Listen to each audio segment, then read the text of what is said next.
Hello everyone, this is Jyoti here. September month में एक के बाद एक आईपीओज लाइनअप है और ऐसे में 16 सितंबर को एक आईपीओ ओपन हो रहा है, यूरो प्रतीक सेल्स लिमिटेड का आईपीओ। तो इस आईपीओ का हम इस वीडियो में रिव्यू करेंगे कि कंपनी क्या काम करती है, कैसे इसके फाइनेंशियल्स हैं, क्या बिजनेस मॉडल है, आईपीओ की क्या डिटेल्स हैं, क्या इस कंपनी के पॉजिटिव्स एंड निगेटिव्स हैं, एंकर इन्वेस्टर से किस तरीके का रिस्पॉन्स मिला है और क्या इस आईपीओ में अप्लाई करना सही रहेगा या नहीं, कैसे लिस्टिंग एंड हो सकते हैं। वीडियो को कंप्लीट देखिए, आपको काफ़ी इन्फॉर्मेशन मिल सकती है। सबसे पहले हम कंपनी की बात करते हैं तो 2010 में ये कंपनी इनकॉर्पोरेट हुई थी, मीन्स अराउंड 15 साल पुरानी ये कंपनी है। और ये कंपनी घरों और ऑफिसेस के लिए, मीन्स रेसिडेंशियल एंड कमर्शियल दोनों के लिए ही wall decorative panels and laminates manufacture करती है। तो काफ़ी स्टाइलिश एंड मॉडर्न डिज़ाइन के ये wall decorative panels and laminates को मैन्युफैक्चर करती है। 30+ प्रोडक्ट कैटेगरीज में ये मैन्युफैक्चरिंग करती है और इनके जो डिज़ाइंस वगैरह होते हैं वो काफ़ी यूनिक होते हैं और अब तक ये 3000 से भी ज़्यादा डिज़ाइन जो है वो ऑलरेडी मैन्युफैक्चर कर चुकी है। अब इनके कुछ plus and minus mean pros and cons की अगर बात करें इस कंपनी की, तो फर्स्ट ऑफ ऑल तो पॉजिटिव पॉइंट ये है कि ये कंपनी जो है वो इको फ्रेंडली प्रोडक्ट्स के ऊपर फोकस करती है। तो इको फ्रेंडली प्रोडक्ट्स के ऊपर फोकस करने की वजह से जो इनकी डिमांड है वो अभी इंडिया में जो है वो काफ़ी ज़्यादा इस पर फोकस किया जा रहा है कि हमें एनवायरनमेंट में इको फ्रेंडली प्रोडक्ट्स यूज़ करने हैं। तो इसलिए इनके प्रोडक्ट्स की डिमांड अच्छी हो जाती है जहाँ पे ये रिसाइकल्ड मटेरियल्स को यूज़ करके प्रोडक्ट्स की मैन्युफैक्चर करती है। उसके बाद इनकी प्रेजेंस काफ़ी अच्छी है। इंडिया में अराउंड 116 सेंटर्स हैं, इनके टोटल लोकेशंस पे इनकी प्रेजेंस है और इंडिया के बाहर भी सिंगापुर, ऑस्ट्रेलिया, यूएई जैसी कंट्रीज़ में इनके प्रोडक्ट्स एक्सपोर्ट होते हैं। देन 180 डिस्ट्रीब्यूटर हैं इनके पास, तो इनकी प्रेजेंस जो है वो काफ़ी अच्छी है। ग्लोबल लेवल पे भी इनकी प्रेजेंस है। अब कुछ इनके अगर वीकनेसेस की बात करें तो वीकनेसेस में तो पहला है कि इनकी जो डिपेंडेंसी है वो आउटसोर्स मैन्युफैक्चरर्स पे है, मीन्स कॉन्ट्रैक्ट मैन्युफैक्चर। तो ये अपने प्रोडक्ट्स खुद नहीं बनाते हैं, थर्ड पार्टी से ये अपने प्रोडक्ट्स बनवाते हैं, जिनकी वजह से इनकी जो ऑपरेशनल कॉस्ट है वो बढ़ जाती है।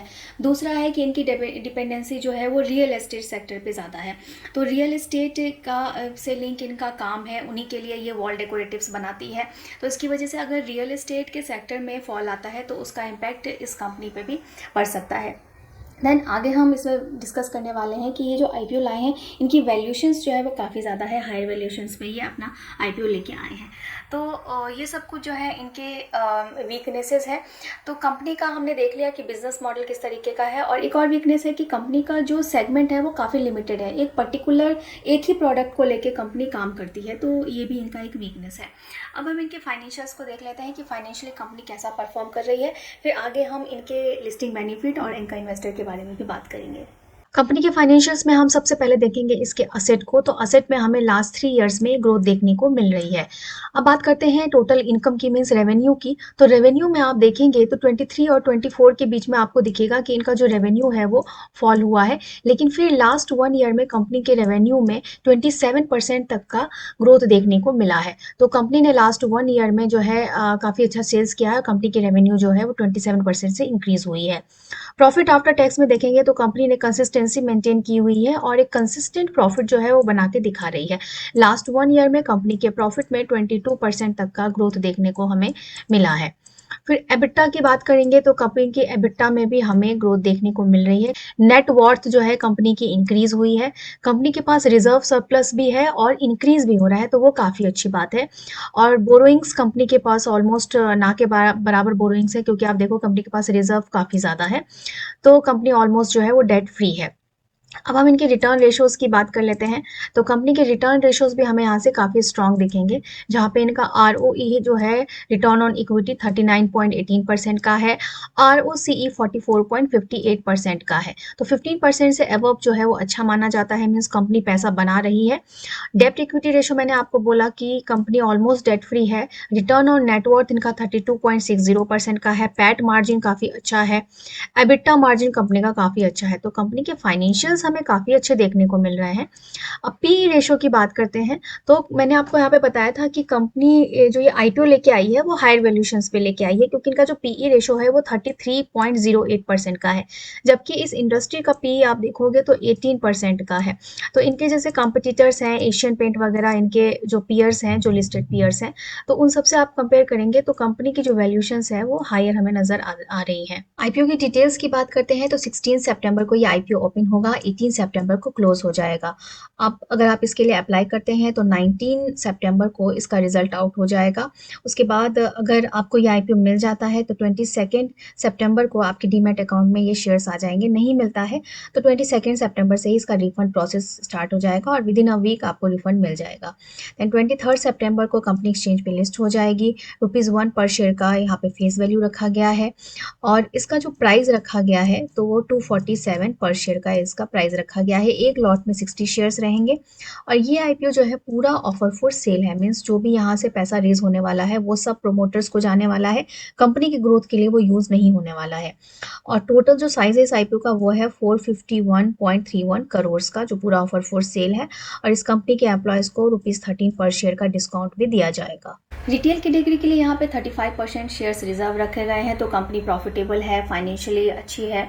अब यहाँ पे एंकर इन्वेस्टर से बात करें तो एंकर इन्वेस्टर से ये कंपनी 135 करोड़ रुपीज़ रेज कर चुकी है, तो एंकर इन्वेस्टर से यहाँ पे हमें डिमांड देखने को मिल रही है।